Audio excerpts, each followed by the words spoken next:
Beragam reaksi lucu takut jarum suntik para santri terlihat saat mereka akan disuntik vaksin COVID-19. Salah satu santri bahkan membawa boneka berwarna pink untuk mengalahkan rasa takut. Setelah disuntik vaksin, ia langsung berlari gembira ke arah teman-temannya.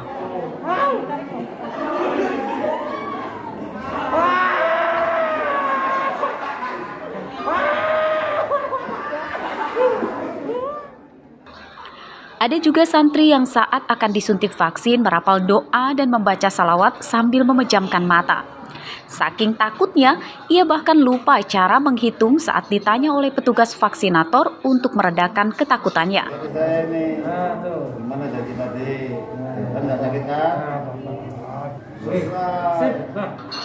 Ekspresi-ekspresi lucu saat suntik vaksin ini terlihat pada pelaksanaan vaksinasi para santri Bahrul Ulum yang berlokasi di wilayah Kecamatan Sumberjo, Tanggamus, Rabu siang.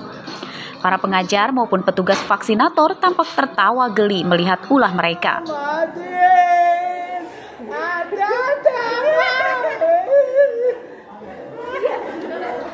Namun, para santri mengaku senang akhirnya bisa disuntik vaksin sebagai upaya untuk meningkatkan imunitas tubuh, agar tidak mengalami gejala parah ketika tertular COVID-19 saat belajar tatap muka.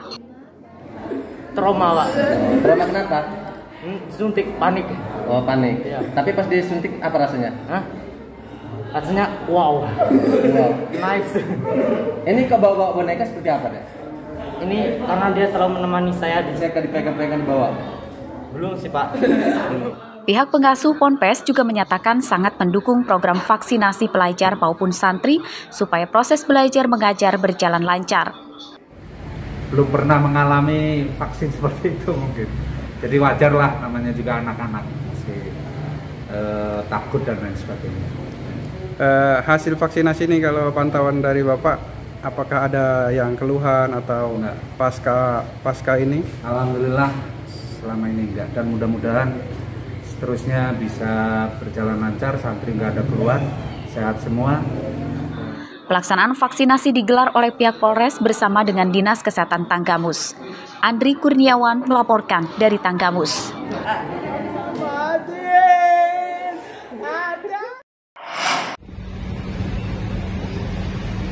Setelah lolos seleksi administrasi, para pelamar pegawai negeri sipil kini memasuki tahapan seleksi kompetensi dasar atau SKD.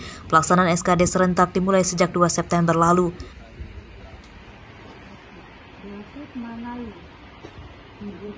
Pelaksanaan SKD di Lampung digelar di 7 lokasi, yakni di Institut Teknologi Sumatera di Lampung Selatan, Universitas Lampung, Universitas Bandar Lampung, Aula Sudirman Korem 043 Garuda Hitam, SMP Yadika Bandar Lampung, Geraha Dharma Wangsa Bandar Lampung, dan Pekor Wai Halim.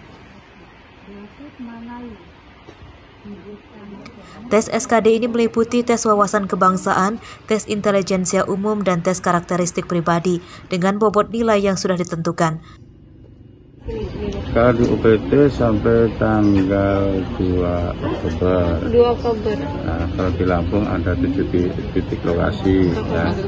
Nanti serempak 6 lokasi tanggal 14 September mulai. Pertama kabupaten kota provinsi ada di Itera sampai tanggal, kalau tidak salah mungkin 18 Oktober. Pelamar yang lulus tes SKD kemudian akan mengikuti tahapan ujian seleksi kompetensi bidang atau SKB yang akan dilaksanakan pada Oktober 2021. Tes SKB bertujuan menguji wawasan bakal CPNS seputar bidang yang akan ia geluti, dan ada juga tes psikotes dan TOEFL. Jeffrey Arifin melaporkan dari Bandar Lampung.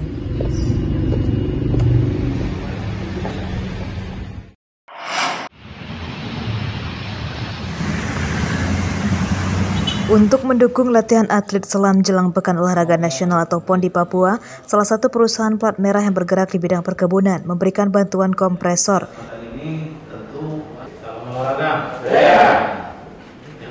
Bantuan diberikan kepada pengurus KONI Lampung di Pekor Wai Halim Bandar Lampung Rabu siang. Pada kesempatan ini ada satu. Dengan bantuan ini diharap para atlet selam dapat berlatih dengan maksimal sebelum berangkat bertanding di PON Papua mendatang. bentuk kepedulian kami, dukungan kami kepada atlet-atlet yang ada di Lampung, khususnya dari cabur selam ini adalah memberikan bantuan seperti ini. Pak, kenapa yang dipilih dari sekian banyak cabur kok selam, Pak?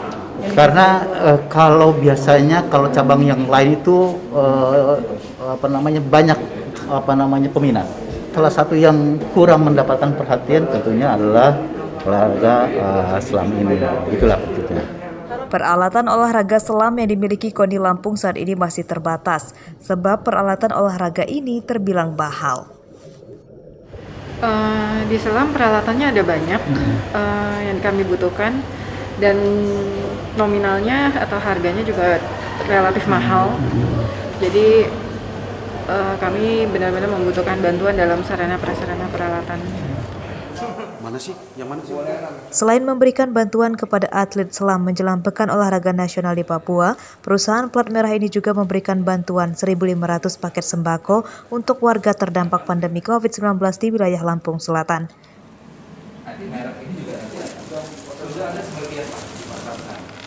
Bantuan diserahkan ke pihak Pemkab Lampung Selatan untuk dibagikan ke penerimanya.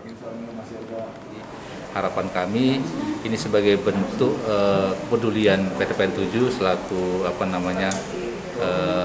instansi usaha, Pak, terkait dengan bagaimana kita membantu masyarakat yang memang terpapar atau terdampak dari COVID ini sendiri, Pak, khususnya dari saudara-saudara kita yang saat ini sedang menjalani isolasi mandiri.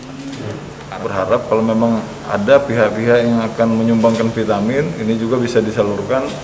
Nanti akan disalurkan melalui Dinas Kesehatan, vitamin-vitamin itu. Dan bentuk-bentuk yang lain seperti bentuk sembako dan sebagainya, ini juga dalam rangka membantu yang masyarakat kita yang sedang terpapar. Untuk menghindari terjadinya kerumunan, bantuan sembako akan diantarkan ke rumah-rumah penerimanya oleh aparat desa. Pihak Pemkab Lampung Selatan mengimbau kepada masyarakat agar tetap menjalankan protokol kesehatan meski kini telah terbebas dari PPKM level 4. Arsadi Saputra dan Aris Susanto melaporkan dari Bandar Lampung dan Lampung Selatan.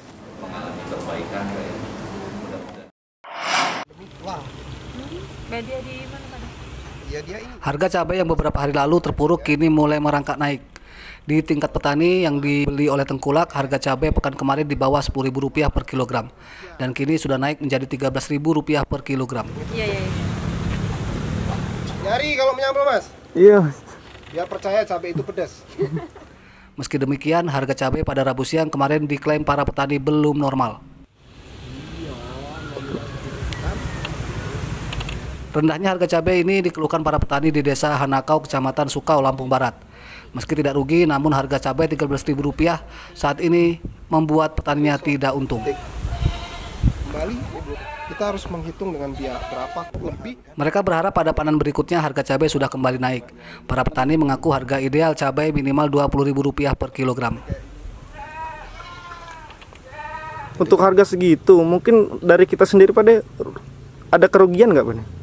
Kalau untuk rugi tidak, tapi setidaknya kita pendapatan kurang maksimal gitu kan, kurang maksimal karena cabai ini kan tidak sama dengan komoditas hortikultura yang lain. Dia adalah komoditas umur panjang, artinya membutuhkan biaya perawatan yang sangat tinggi kan, karena belum lagi ditambah dengan cuaca kan, perubahan cuaca setiap saat otomatis mempengaruhi biaya perawatan dan produksinya itu kan. Seperti diberitakan sebelumnya, harga cabai yang dijual di pasar hanya Rp10.000 per kilogram. Meski harga cabai tersebut disambut gembira oleh masyarakat, namun kondisi terbalik dialami para petaninya karena rugi. Rosandi melaporkan dari Lampung Barat.